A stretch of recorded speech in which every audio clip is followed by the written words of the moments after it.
Bem-vindo a Conversas Cristãs. Um pequeno espaço onde nós olhamos para aquilo que são as notícias e procuramos pensar nelas do ponto de vista de um cristão bíblico. Hoje em dia nós não podemos mais achar que aquilo que circula no meio da população diz respeito apenas às manchetes dos jornais ou aquilo que aparece nas revistas. A internet passou a ter um poder muito maior, provavelmente, com muito mais facilidade de chegar às pessoas e através da internet não apenas os meios de comunicação social, mas as redes sociais passaram a ter uma importância significativa. As eleições em países mais próximos têm-nos mostrado o quanto a importância destas redes sociais tem feito diferença. O que nós percebemos, infelizmente, nas redes sociais é não somente disseminação de notícias, mas muito daquilo que são opiniões. E, infelizmente, porque através da internet as pessoas não têm que dar necessariamente a sua cara, elas estão por trás de um monitor, nós, em geral, apreciamos ou vemos posições extremadas. As pessoas, numa época em que muito se fala de tolerância, são cada vez menos tolerantes. A capacidade que se tem de ofender e de atacar através dos meios sociais é impressionante. E as pessoas não têm qualquer pudor em usar uma linguagem baixa, em fazer acusações, calúnias, enfim, de todo o tipo de estratégia para poder levar adiante aquilo que é a sua própria posição. Com rapidez, as pessoas são classificadas e marcadas, estando numa posição ou na outra. E há quase que uma pressão para que as pessoas tomem uma posição. Você é isto ou é aquilo, nós queremos saber, você tem que se colocar diante de uma posição. Olhamos isto a nível social.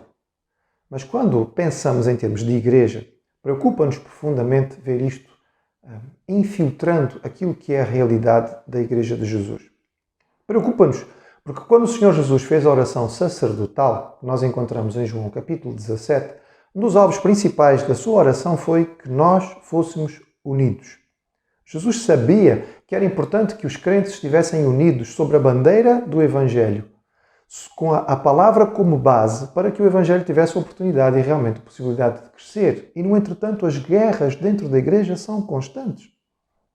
No meu tempo de vida, eu já assisti a algumas muito acirradas. Lembro-me, por exemplo, de uma época em que as questões sobre o milénio eram motivo de grandes brigas e discussões. Aqueles que acreditavam no milénio literal, os que não acreditavam, aqueles que diziam que Jesus vinha antes ou depois, as guerras eram tremendas. Também assisti, e ainda assisto, muito daquilo que são chamadas as guerras de louvor. Quais os instrumentos sagrados e santos. Primeiro só se podia usar o órgão. Pode-se usar ou não o piano. Já se podia usar o piano. A guitarra é aceitável. Não, a guitarra não é. Bateria, nem pensar. E as pessoas tomavam posições extremadas e guerreavam por causa de situações que são secundárias. Mais recentemente, nós temos visto isto ficar mais grave. Porque começa a haver divisão dentro da igreja por questões que não têm nada a ver com a igreja, mas que estão fora dela, como, por exemplo, questões políticas. Foi o que nós vimos acontecer na igreja nos Estados Unidos, a propósito da eleição do presidente Trump. A mesma coisa aconteceu no Brasil por causa da eleição de Bolsonaro. Recentemente, nós fomos questionados e, de algum modo, pressionados a que puséssemos a nossa posição de forma clara. Afinal, de que lado você está? É Bolsonaro ou é Lula? Meu querido, a Bíblia nos diz que, a certa altura, houve um grupo de pessoas que chegou a um lugar chamado Antioquia. E estes indivíduos falavam constantemente de uma coisa só. O seu tema era só um. A sua paixão e o seu fervor era um só. Um tal de Cristo. E tanto falavam de Cristo que às tantas começaram a ser classificados como o Partido de Cristo. São os cristãos, não falam de outra coisa. Eu espero poder ser conhecido como alguém que é de Cristo. Não quero gastar o meu fervor, o meu entusiasmo para defender posições que não sejam aquelas que são do Senhor. E confiarmos ou defendermos posições humanas, políticas ou pessoas. Maldito o homem que confia no homem.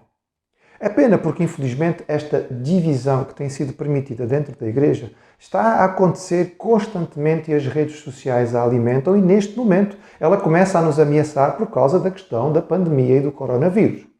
Nós temos, mais uma vez, posições que são extremadas. De um lado temos aqueles que estão com muito medo, que não querem de forma nenhuma, até às vezes, sair à rua, que estão a evitar participar das programações ou mesmo das atividades quando a igreja já pode abrir, porque de alguma forma se entendem como grupo de risco ou acham que têm algum perigo ou têm algum medo ou acham que se calhar é melhor não participar. e tem permitido que aquilo que é a campanha de pânico, que é feita pelos meios de comunicação, tome conta do seu coração. Estas pessoas classificam todos aqueles que têm uma posição diferente de imprudentes, tolos, loucos, querem nos prejudicar e matar a todos. No outro extremo, nós temos aqueles que estão com verdadeira raiva daquilo que está a passar. Estão com ódio deste tempo de reclusão. Têm uma posição extremamente negativa para com tudo aquilo que seja algum tipo de restrição. Não querem usar máscara, não querem manter distanciamento social, fazem-no de forma acirrada e proposital para provocar reação nas outras pessoas. Olham como teorias de conspiração por trás de tudo aquilo que está a acontecer e simplesmente dizem: não vamos alimentar nada disto. E o triste disto tudo é que nós estamos a ver este tipo de posições a acontecer dentro da igreja. As pessoas a tomarem estas posições e a se classificarem uns aos outros por causa disto. Aquele que é cristão pertence a apenas um partido, o partido de Jesus. Isso quer dizer que ele não tem posição política? Não foi isso que dissemos. Quando há necessidade de tomar alguma posição, o que o cristão deve fazer é estudar e avaliar com cuidado aquilo que são as propostas. Nós não votamos por causa da cara de A ou B, porque nós achamos mais interessante o candidato fulano ou cicrano, ou porque um parente nosso ou um amigo nos disse que era bom. Nós temos que saber o que é que esta pessoa defende, o que é que esta pessoa propõe, quais são realmente as coisas que estarão a ser implementadas se esta pessoa chegar ao poder. Como cristão, nós temos que ser conscientes e fazer aquilo que fazemos politicamente de forma séria. E para isso temos que estar informados. E vamos comparar aquilo que é proposto com aquilo que é o ensino da palavra do Senhor. Porque como cristãos nós temos uma base para a regra da nossa vida, para a prática da nossa vida, para a nossa fé, a nossa doutrina e a nossa ética, que é a Bíblia, a palavra de Deus. E é aí que nós estamos e daí nós não podemos mudar. Temos pena ao verificar que algumas pessoas com um fervor enorme, crentes em Cristo, com um fervor enorme, são capazes de defender uma posição ou outra dentro das redes sociais. São capazes de dar a sua cara, dar o seu nome, colocar a sua reputação em jogo para defender uma posição extremada e às vezes atacar todos aqueles que são contrários, não interessa se são do Senhor ou não. Nós gostaríamos de ver este fervor para anunciar Jesus. Nós gostaríamos de ver este fervor para dizer que só em Cristo há salvação. Nós gostaríamos de ver este tipo de entusiasmo para chegar às pessoas através de todos os meios, dizendo a elas: nós somos pecadores e se não nos arrependermos estamos perdidos, mas em Cristo há vida nova, há mudança do nosso coração, há paz com Deus, há possibilidade de perdão e há possibilidade da vida eterna. E isto é oferecido gratuitamente pelo amor do nosso Deus. E isto sim devia inflamar os nossos corações, tomar conta das nossas mentes, ser o alvo daquilo que é a nossa comunicação. Princípios foram estabelecidos pelos nossos irmãos do passado. E alguns destes princípios são muito bons e são muito válidos e nós devíamos ver a sua sabedoria e segui-la. No básico, unidade. Daquilo que é realmente importante e diz respeito à doutrina da salvação, que tem a ver com a garantia absoluta da exclusividade de Jesus. Só a graça, só a fé, só Jesus, só a palavra, as grandes solas da reforma. Nestas coisas, nós precisamos unidade. Nas outras coisas, nas coisas que são secundárias, nas coisas que não são fundamentais para a nossa salvação, não são pontos básicos da doutrina, tolerância. Nós não precisamos pensar todos da mesma maneira. Devemos ser capazes de viver com aqueles que pensam de uma forma diferente. Devemos ser capazes de amá-los, apesar de pensarmos de formas diferentes, porque este é o ensino daquele que é o nosso Senhor Jesus Cristo.